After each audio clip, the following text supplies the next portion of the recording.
नमस्कार विद्यार्थियों, स्वागत है आप सभी का हमारे YouTube चैनल उदय एजुकेशन में। बात करेंगे इस वीडियो में क्लास 7वीं के सामाजिक विज्ञान के पेपर के बारे में, जो कि आपके आगामी वार्षिक परीक्षा की दृष्टि से काफ़ी इम्पोर्टेंट रहने वाला है। तो आप सभी विद्यार्थियों से निवेदन रहेगा, इस पेपर को पूरा ज़रूर देखिएगा और आप कमेंट में ज़रूर लिखिएगा अपना नाम और अपने ज़िले का नाम और आप कहाँ से निवास करते हैं ज़रूर लिखिएगा। विद्यार्थियों, आप सभी से एक बार पुनः निवेदन रहेगा, पेपर को ज़रूर अंत तक देखिएगा। अंत तक देखोगे तभी आपको समझ में आएगा। अभी तक आपने इस चैनल को सब्सक्राइब नहीं किया है तो चैनल को सब्सक्राइब कर लीजिएगा और पास में जो घंटी है उसको भी ऑन कर लेना है, ताकि आपके क्लास से संबंधित और भी यहाँ पे पेपर अपलोड किए जाएंगे तो उसकी सूचना सबसे पहले आप तक पहुँच सके। देखते हैं पहला प्रश्न आपकी स्क्रीन पे है कि राजस्थान में सदाबहार वन कहाँ पाए जाते हैं? करौली, उदयपुर, श्रीगंगानगर या फिर माउंट आबू। तो विद्यार्थियों, इसका सही आंसर क्या हो जाएगा? वो होगा आपका ऑप्शन नंबर ग, माउंट आबू में। तो ऑप्शन नंबर ग रहेगा आपका सही आंसर। और ये माउंट आबू है, ये कौन से ज़िले में है? ये है सिरोही ज़िले में। अगला प्रश्न आपकी स्क्रीन पे है, कृषि विपणन बोर्ड है वो मदद करता है किसान की, शिक्षक की, विद्यार्थी की या फिर पशुपालक की? विद्यार्थियों, इस प्रश्न का आंसर आप सभी को लिखना है वीडियो के कमेंट बॉक्स में। तो आप लिखिएगा प्रश्न संख्या 2, फिर उसके बाद में बराबर करके जो आपका सही आंसर है वो आप वीडियो के कमेंट बॉक्स में लिखिएगा। प्रश्न संख्या 3 देखिएगा, राजपूताने का कारण है वो किसे कहा जाता है? महाराजा राय सिंह को, महाराणा सांगा को, ऑप्शन ग है मिर्जा राजा जय सिंह को और ऑप्शन नंबर घ है वो है महाराणा प्रताप को। तो विद्यार्थियों, इसका सही आंसर क्या हो जाएगा? वो होगा आपका ऑप्शन नंबर क, महाराजा राय सिंह को राजपूताने का कर्ण कहा जाता है। और महाराजा राय सिंह ये राजस्थान के बीकानेर के शासक थे। अगला प्रश्न है आपकी स्क्रीन पे कि इनमें से कौन सा प्राकृतिक पारितंत्र नहीं है? बिल्कुल आपको बताना है प्राकृतिक पारितंत्र कौन सा नहीं है। मरुस्थल, ताल, वन या फिर उक्त कोई नहीं। तो विद्यार्थियों, इसका सही आंसर क्या हो जाएगा? वो होगा आपका ऑप्शन नंबर ख, ताल। अगला प्रश्न आपके स्क्रीन पर आ चुका है कि निम्नलिखित में से कौन सी गैस है वो हमें सूर्य से हानिकारक किरणों से बचाती हैं? कार्बन डाइऑक्साइड, नाइट्रोजन, ओजोन या फिर ऑक्सीजन? विद्यार्थियों, इसका सही आंसर क्या होगा?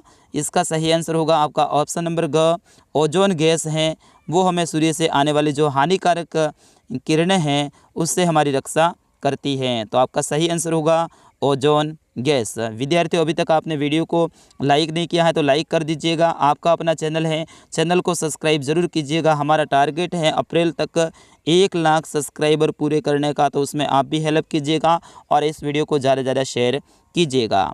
प्रश्न संख्या 6 है आपकी स्क्रीन पे कि मौसम किसे कहते हैं? तो एक दिन में 2 या 3 बार जो गतिविधियां हैं हवा की उसमें बदलाव आता है तो उसे क्या कहते हैं? मौसम कहते हैं।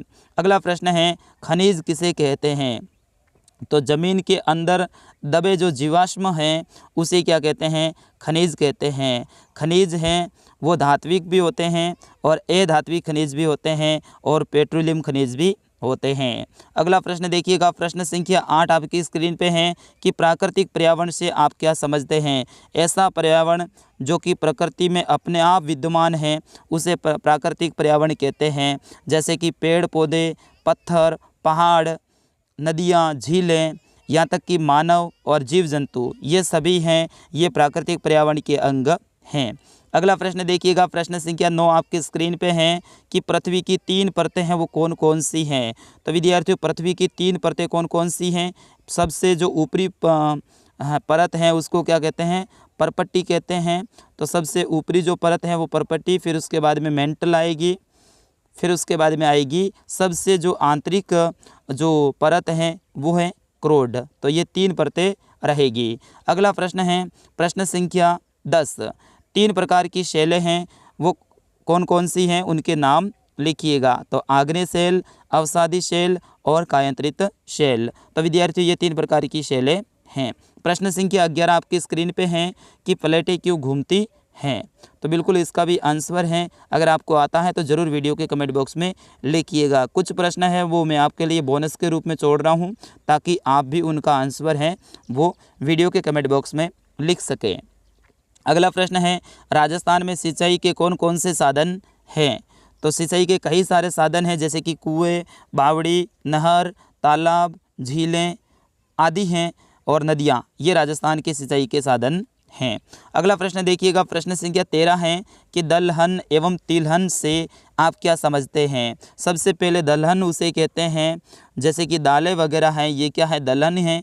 और तिलहन उसे कहते हैं जहाँ से तेल प्राप्त किया जाता है, उन्हें क्या कहते हैं, तिलहन कहते हैं। जैसे कि तिल, सरसों, अरंडी, ये सारी की सारी फसलें हैं, ये क्या हैं, तिलहन की फसलें हैं। प्रश्न संख्या 14 को देखिएगा, वर्षा के 3 प्रकार हैं, वो कौन कौन से हैं। तो वर्षा 3 प्रकार की होती हैं, श्रवणीय वर्षा, चक्रवर्तीय वर्षा और पर्वतीय वर्षा। अगला प्रश्न है प्रश्न संख्या 15 कि राणा कुंभा की सांस्कृतिक उपलब्धियां हैं वो बतानी हैं। अगला प्रश्न है अतीत में विदेशी किसे माना जाता था। तो विद्यार्थियों, अतीत में विदेशी किसे माना जाता था, जो कि किसी दूसरे गांव से आया हो या फिर जंगल से आया हो, वो उस समाज का या फिर उस संस्कृति का अंग ना हो, उसे विदेशी माना जाता था। आज अपन विदेशी किसको मानते हैं, जो कि कोई दूसरे देश से आता है, उसे अपन क्या मानते हैं, विदेशी मानते हैं। लेकिन अतीत में ऐसा नहीं होता था।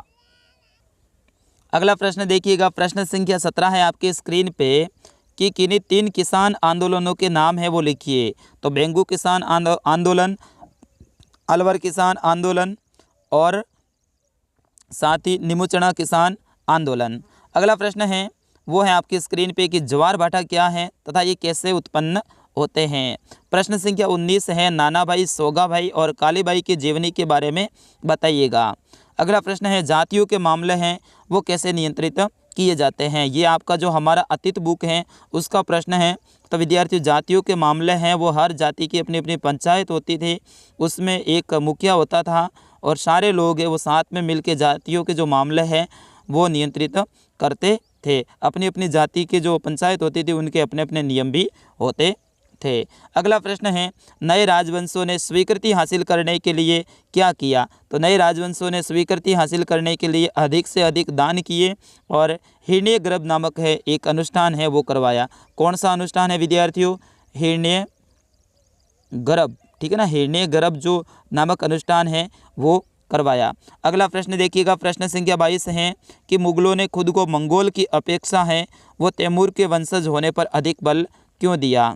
क्योंकि मुगल हैं वो खुद को जो मंगोल है उनकी अपेक्षा तैमूर के वंशज होने पर अधिक बल देते थे। कारण क्या है, क्योंकि इसके तैमूर के वंशज होने पे ये गर्व महसूस करते थे। तैमूर से जुड़ी जो स्मृतियां हैं वो काफ़ी अच्छी हैं और ऐसा कहा जाता है कि तैमूर ने कई सारे क्षेत्र में अपना राज्य भी किया था और ये दानी भी था। जबकि ये मंगोल हैं, इनके हजारों लोगों के जो नरसंहार से संबंधित इतिहास है, इसलिए ये अपनी जो बात है वो तैमूर के वंशज होने पर अधिक बल देते थे। अगला प्रश्न देखिएगा, प्रश्न संख्या 23 है कि आपके विचार में मंदिरों के आसपास नगर हैं वो क्यों विकसित हुए।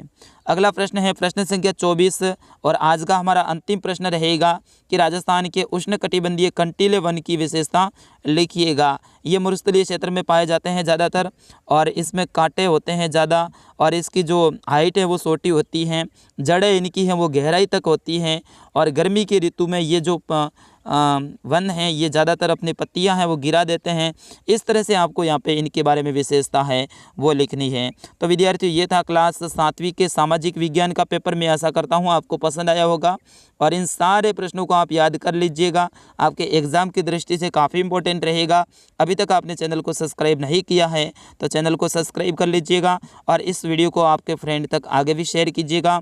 मिलता हूँ आपके क्लास के अगले पेपर के साथ में, तब तक के लिए जय हिंद, वंदे मातरम।